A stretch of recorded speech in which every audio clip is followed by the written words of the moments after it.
Hey guys, this is Josh Rohr again. It is August 31st. I want to do a quick video update for everybody. Just some questions we had. People are asking what's going to be used on the platform. We're going to have Eleiko bars and ER racks. That's what's going to be on the platform. The plates, not sure yet, but the bar and the rack is what we're going to use, ER and Eleiko. Warm-up equipment, we're going to have kilos and pounds, so you guys will be able to use whichever you want. We will have separate rack heights. One rack set up for squat, one rack set up for bench that is identical to the ones on the platforms that you'll be able to get your rack heights on throughout the meet, etc. During equipment check. They're all going to be at the equipment check area. We are, at this point, expanding to 5 platforms. The reason being, the way I have the schedule set up, there's a couple sessions that are going to be pushing a little more than 3 flights per platform, and that's if we go over that, that's going to be slowing the day down. So we're going to go ahead and set up and plan on running 5 platforms for the morning and afternoon session, and again running 1 platform during the prime time, just to help keep everything on time. And we'll break down those flights and everything at a later time once the registration closes. We're at, just so you guys know, we're over 850 lifters right now, as of today. So get your entries in, please, sooner than later. Let's see. One thing I want to emphasize real quick is just a reminder that you have to wear IPF approved equipment on the platform. So that's your singlet, that's your wrist wraps, that's your knee sleeves, and that's your belt. So if you have equipment that is not IPF approved, it's not on the list. If you don't know what the list is or what's on the list, go to the meet website, teamrohr.com/raw nationals, and scroll down a little bit, and there's a link to the IPF approved equipment. If it's not on that list, you cannot wear it at the meet. There will be no exceptions. So a few people have already asked me, sent me an email asking if I can make an exception for, XYZ brand knee sleeve. No, it has to be IPF approved. That is a rule that I don't get to make. So I'm not the one that gets to decide that. So anyway, we'll get done with that rant there.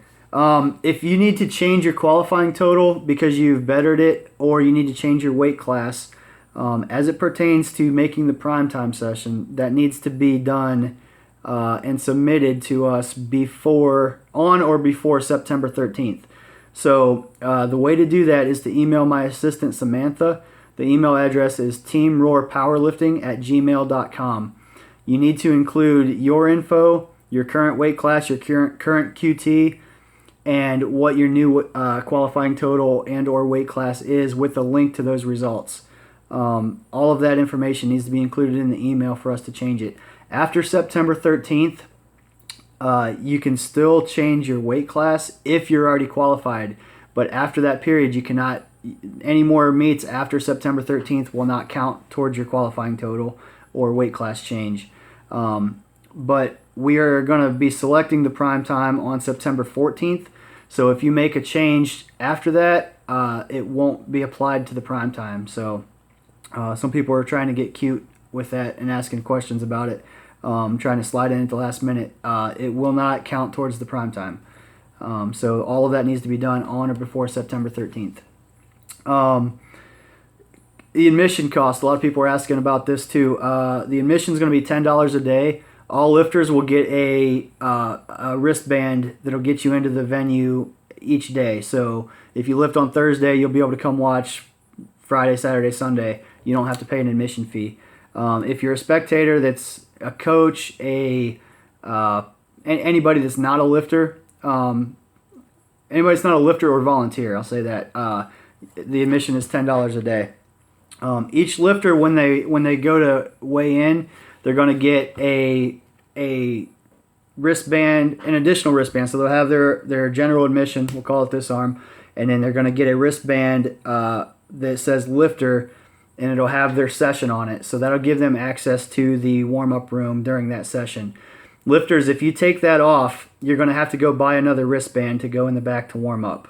And that's not fun, especially if you're crunched for time. So when you're given that wristband, make sure you put it on and keep it on, because we are going to actually hire people to work the door, and they're going to do a very good job of policing the warm-up room. Nobody likes a crowded warm-up room with people that don't really need to be back there. So, this is for your benefit, so make sure you keep your wristband on. In addition, each lifter is going to be given one coach wristband for that session only. So you can give that to your coach or whoever you want back there. If you need an additional coach, you can purchase another wristband for $20 for that session. The goal is to keep the warm-up room nice and cleared. And we will have it spaced out pretty well, so you won't be on top of each other. Now, the other thing, all registered teams, you're gonna get one coach badge that will give you access to the warm up area. Basically, all access. So, for example, if Team Roar enters a men's open team and a men's junior team, for example, that's two teams. We would get two coach badges for Team Roar that would give us access to the warm-up room. So keep that in mind too. If you're registering a team, you will have that all-access badge. So that specific coach who's wearing that will not need the coach wristband. So the registered teams will be able to actually, if there's one lifter lifting, could technically get two coaches in the back without having to pay for the extra badge. Hopefully that makes sense, and I'll explain that in more detail later if there's questions, but it should be pretty cut and dry. The last thing I want to mention is the USA Powerlifting Regionals. A lot of people have signed up for Raw Nationals that are actually not qualified, so we're going to be contacting you this week, and just informing you that you're not qualified, so you're not going to be able to lift. It's a very hard thing to do because I know everybody's excited about it. But with that being said, I want to bring up the regionals because that is a way for people to get into nationals if you can't quite hit that qualifying total.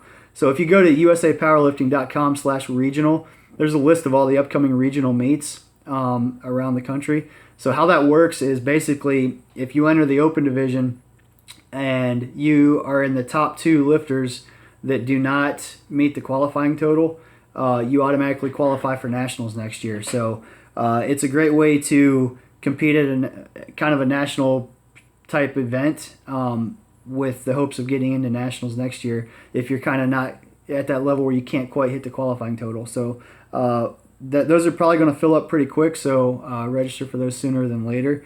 But I think it's a testament to how quickly our sport is growing and how awesome it's becoming. So I'm excited to see those and the quality of lifting that comes out of that. So anyway, I'll quit talking your guys' ear off. We'll do another update here hopefully pretty soon. If you have any questions, let me know. You can email, the contact info is on the meet website. The other thing, actually no, that's good for today. Have a good one, guys.